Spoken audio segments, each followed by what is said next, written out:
झिकेर कहाँ चाहिँ कस्तो कुरा गर्छु 50 रुपियाँ नै लिएको भए पनि 100 रुपियाँ खर्च गरिदिन्थेँ क्या म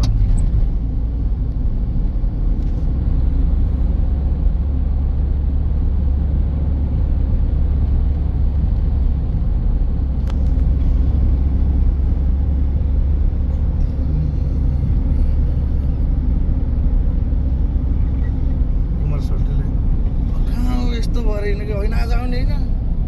भटाले माथि केटी छोड्नु जाने भन्दैछ खाऊ खाऊ खाऊ खाऊ पाछा हिँड्दाखेरि केटो अब दाइ यत्रो 2 वर्ष बस्दाखेरि म कहिले त्यतातिर कुदिनँ अब हिँड्ने घरतिर हिँड्ने बेलामा म त्यस्तोतिर लाग्छु त मलाई त्यस्तोतिर वास्तै छैन हौ दाइ त्यतातिर कुद्ने ध्यानै लाग्दैन मलाई मबाट केही सिकौँ केही गरौँ भन्नेतिर सोच्ने मान्छे कि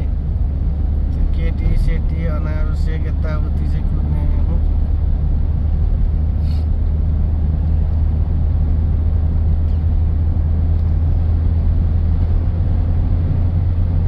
यो होटलमा मैले थोरै गलास बोकेन कसरी यो होटलमा मैले यो ठुलो 8,000 9,000 गलास बोकेर भ्याएको मैले यो अग्लोमा